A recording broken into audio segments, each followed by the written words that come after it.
Hello guys, and let's talk about the data.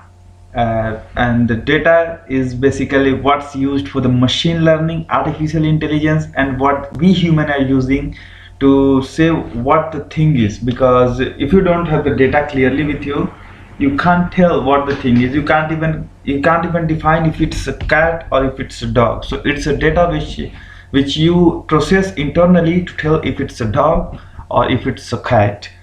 So in technical words, this thing is known as ontology. Ontology is a set of concepts and categories in a subject area or domain that shows their properties and the relationship between them.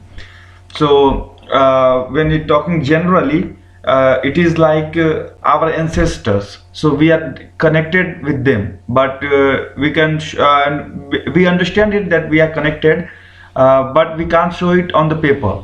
So to do that in the technical world, we use the ontologies. This ontologies says that we are connected to, if X is connected to Y is connected to Z. So if my father is connected to grandfather, then even I am connected to my grandfather. So this is how the ontologies is used in the data world. So let's understand the relationships and how we use it. First thing worth understanding is semantic data model. So what is the semantic data model means?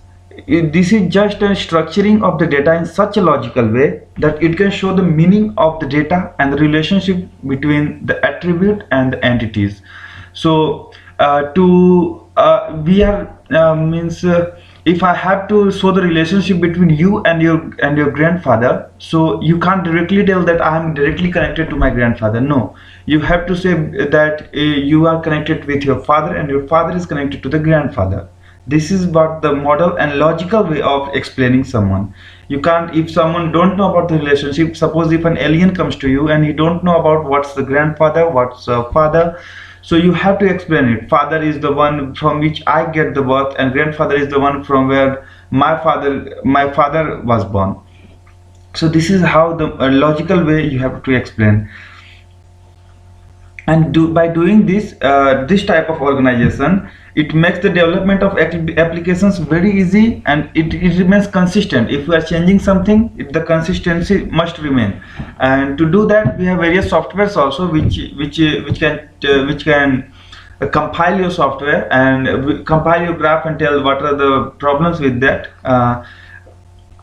We don't really tell compiler, that's known as the reasoners, but to tell the compiler, because you can easily understand what the compiler is, because you are from the coding background and coming to the data science.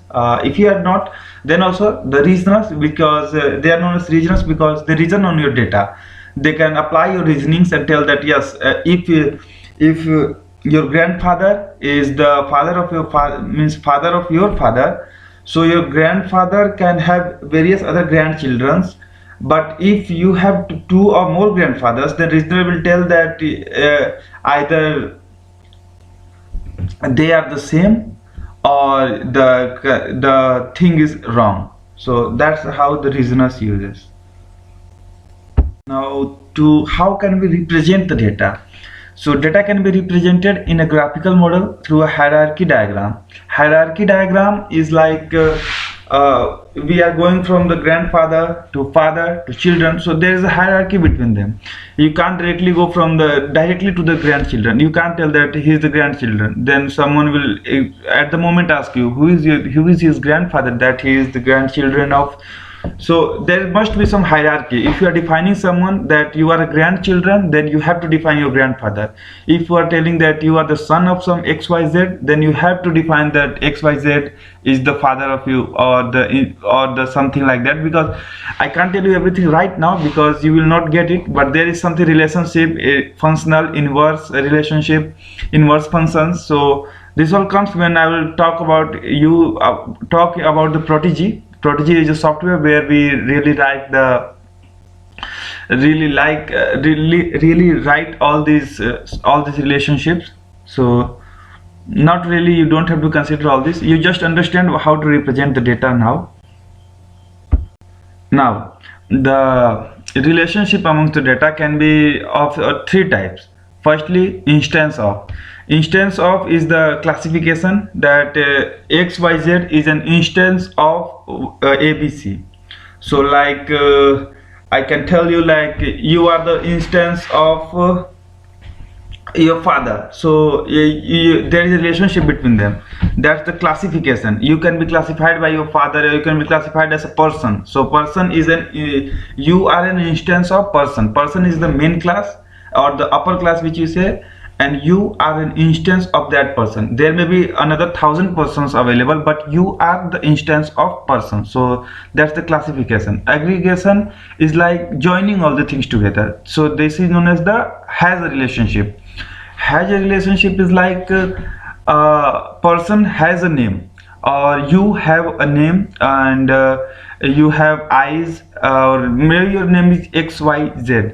So xyz have a email id, have a phone number, have a address where he stays. So this is aggregation. You are combining everything and telling that these all things has everything.